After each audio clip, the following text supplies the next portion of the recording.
ദേശീയപാതയോരത്തെ നിർമ്മാണ പ്രവർത്തനങ്ങൾ നിയന്ത്രിക്കണമെന്ന സുപ്രീം കോടതി ഉത്തരവ് സമീപത്തെ വീട്ടുടമസ്ഥരെ ആശങ്കയിലാഴ്ത്തുന്നുണ്ട്. പഴയ വീടുകൾ പൊളിച്ചു പണിയാൻ കഴിയാത്തത് കടുത്ത പ്രതിസന്ധിയാകുമെന്ന് വീട്ടുടമസ്ഥർ. നിലവിലെ റോഡിനു വേണ്ടി സ്ഥലം നൽകിയവരെയാണ് കടുത്ത പ്രതിസന്ധിയിലേക്ക് തള്ളിവിടുന്നത്. കുടിയൊഴിപ്പിക്കലിന് സമാനമായ അവസ്ഥ രൂപപ്പെടുമെന്ന ആശങ്ക കൂടി ഇവർക്കുണ്ട്. ദേശീയപാത 66 മൊഗവൂരിൽ നിന്നുള്ള റിപ്പോർട്ട് കാണാം. ദേശീയപാതയുടെ സമീപത്ത് 40 മീറ്റർ പ്രദേശത്ത് നിർമ്മാണ പ്രവർത്തനങ്ങൾ പാടില്ല എന്നുള്ള നിർദ്ദേശങ്ങളാണ് ഇപ്പോൾ വരുന്നത്. ഇത് സർക്കാർ തീരുമാനമെടുക്കേണ്ടതുണ്ട്. പൊതു മാനദണ്ഡ പ്രകാരമുള്ള നിർദ്ദേശങ്ങൾ വരികയും വേണ്ടതുണ്ട്.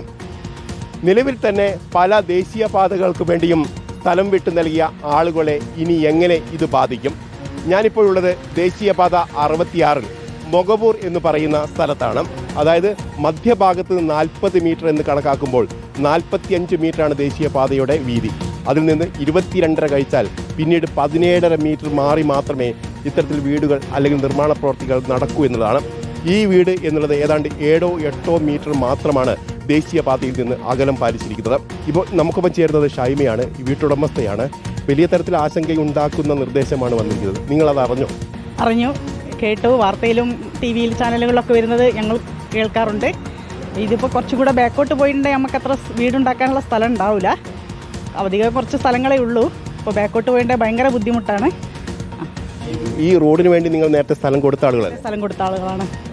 ഞാൻ കുറച്ച് ഒരു 10-20 കൊല്ലം മുമ്പേ വീടിന് സ്ഥലം ബാക്കോട്ട് എടുത്ത സ്ഥലം പോയ ആൾക്കാരാണ് ഇവരൊക്കെ. ഈ വീട് ഇപ്പോൾ പുതുക്കി പണിയണമെങ്കിൽ ഇനിയും 10 മീറ്റർ പിന്നോട്ട് പോകണമെങ്കിൽ അത്ര സ്ഥലം പിന്നിലില്ല. സമീപത്തുള്ള വീടുകളുടെ ഒക്കെ അവസ്ഥ അത് തന്നെയല്ലേ?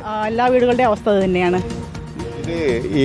ഇത്തരം ഒരു വിവരം വരുമ്പോൾ എങ്ങനെയാണ് നിങ്ങളുടെ പ്രതികരണം? എങ്ങനെയൊരു ആശങ്കയാണ് ഉണ്ടാകുന്നത്? ബാക്കോട്ട് പോകുമ്പോൾ ബാക്കിൽ വെള്ളവും മറ്റുമാണ്. വയൽ പ്രദേശമായതിനെ കൊണ്ട് വെള്ളമൊക്കെയാണ് ഉണ്ടാവുന്നത്. മണ്ണിട്ട് നികത്താനുള്ള സൗകര്യങ്ങളൊന്നും ഉണ്ടാവില്ല. ഇങ്ങനെയൊക്കെയാണ്, ഭയങ്കര ബുദ്ധിമുട്ടിലേക്കാണ് പോകുന്നത്.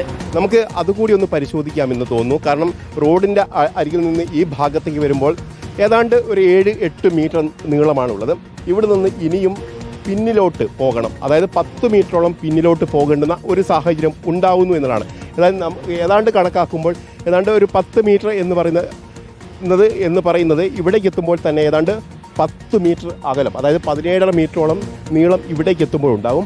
ഇനി ഇവിടെ നിന്ന് കാണുന്നത് ഏതാണ്ട് ഒരു 4-5 മീറ്റർ ദൂരം മാത്രമാണ്.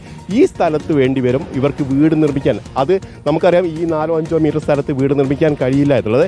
ഇത്തരത്തിൽ ലക്ഷക്കണക്കിന് ആളുകളെയാണ് ഈ പ്രതിസന്ധി ബാധിക്കാൻ പോകുന്നത്. അതുകൊണ്ട് തന്നെ ഇക്കാര്യത്തിൽ സർക്കാരിൻ്റെ ഭാഗത്തു നിന്ന് കൃത്യമായ ഒരു നിലപാട് സ്വീകരിക്കപ്പെടേണ്ടതുണ്ട്. കുടിയൊഴിപ്പിക്കുന്ന ഒരു നിലപാടിലേക്ക് സർക്കാർ പോകരുത് എന്നുള്ളൊരു ആവശ്യം തന്നെയാണ് അവർ ഉന്നയിക്കുകയും ചെയ്യുന്നത്. KV മഹേഷ് കുമാറിനൊപ്പം reporter AK Abhilash, in reporter, Kozhikode.